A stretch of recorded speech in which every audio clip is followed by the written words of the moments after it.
Hi, we're over here at the Homework Show, and we're going to introduce you to a park that's in construction.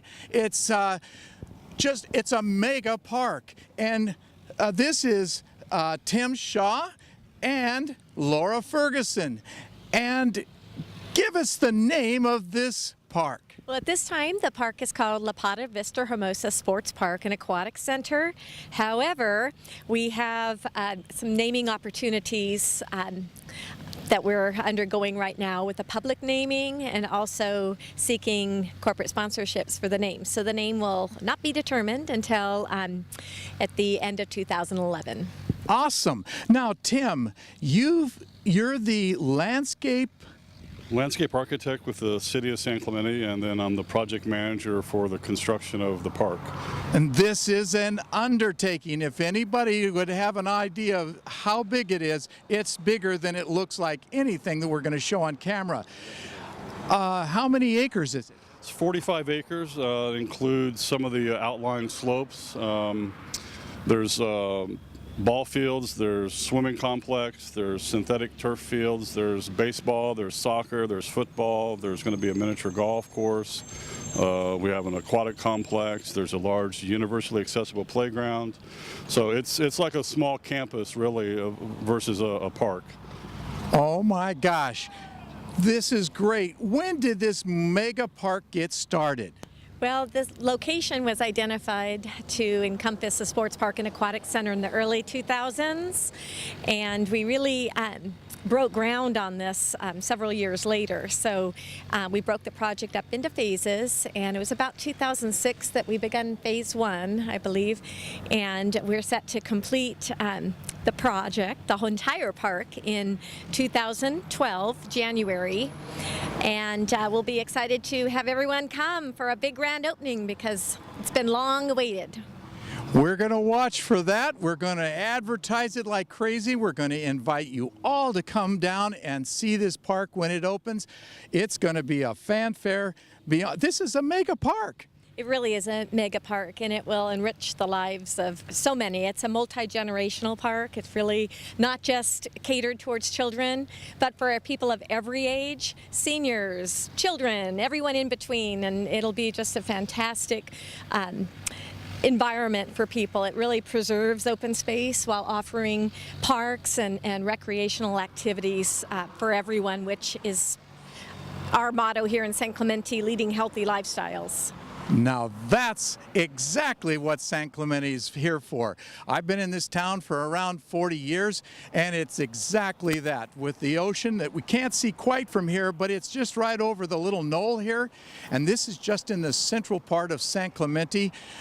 Exciting because there's some nice hills on this side, and then there's the homes on behind us. It's in a central situation. Well, isn't there a lawn bowling or something like that over here? Wow, well, Tim Shaw could speak to that as the project manager. Tim. Well, we don't have lawn bowling, but we do have soccer fields. We have miniature golf, and there's a proposal for a wave pool, and then we have our universally accessible playground with a sensory garden that's designed for phase two. We have our aquatic center, which has a water play feature that per Orange County Health was the first one that they've approved in Orange County, so we're going to have that. We have a zero depth entry pool, we have Little League, we have baseball, we have football, we'll have lacrosse. So no lawn bowling, but just about everything else. Oh my gosh, I would bring up lawn bowling, and that isn't in, but boy, it took 15 minutes to tell us what is in here.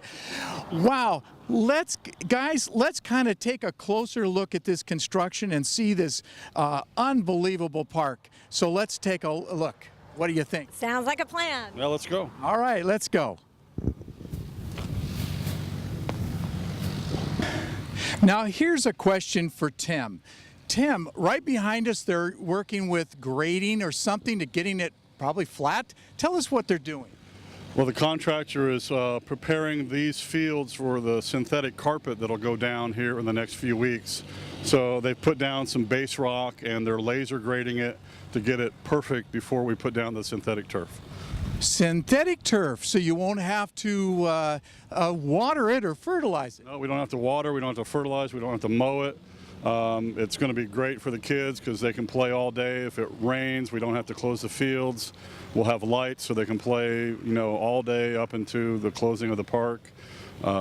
It's very low maintenance and it'll last us for years. So you've done a lot of planning on something like this. Yes, there's been a lot of planning.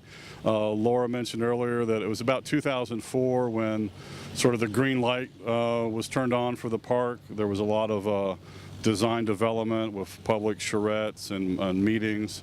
And then in 2005, a designer was hired. So it's been going on and it's still going on today. Environmentally conscious, would you say? Of course, synthetic turf uses very little water. We do have a kind of a custom cool down system around the perimeter, so if it gets unbearably hot here, we can turn that on and it'll actually drop the temperature of the synthetic turf. So we don't have to use a lot of water to irrigate the fields here. We also have a water quality basin at the far eastern edge of the park, which all the stormwater in the park will go to, and we've already planted that with native wetland and marginal species. Gosh, well, it's really very refreshing to see somebody, a city, taking so much time and effort to putting in all the real responsible things that are necessary today to make this all happen so it can be years to come for lots of use. And everybody's going to enjoy this. Oh, they sure will enjoy that. In fact, just the projected numbers show about 1 million people a year using this site, from anywhere from just basic recreational uses, ball games, to classes that they sign up for through the city's recreational program. And it's so much needed because we have over 5,000 kids that play in baseball and AYSO in town, and we just don't have enough fields. So this is really going to deliver a basic need that we need to service all of those youth sports groups and adult sports groups as well. Now, you did say that there's going to be pools here for people to enjoy? Yes, there'll be two pools here. There'll be a teaching pool and then a 50-meter pool here as well, and people can come swim, just do everyday swim or sign up for classes, programs that they have here through the city's recreational program. I've from time to time gone down to the what is that off of Pico? That's the pool. Yes. Ole Hansen Beach House, and where it has a pool, and oftentimes in the morning it's very, very busy. Are you going to be open early for those same kind of swimmers to be here? I believe so. Tim could probably speak to the hours more than I could, but yeah, that facility, the Ole Hansen Beach Club, is actually heading towards its own major renovation in the upcoming year, which will be great. But yes, they're busting at the seams with everything from just recreational swim to the water bells and the swim classes for kids and so forth. So these pools will be heavily used. Wow. Let's take a look at the baseball diamonds. They're on the other side over here, and we'll get that as a backdrop, and we'll ask a little bit about baseball and the different types of baseball that's going to be here. We'll be right back.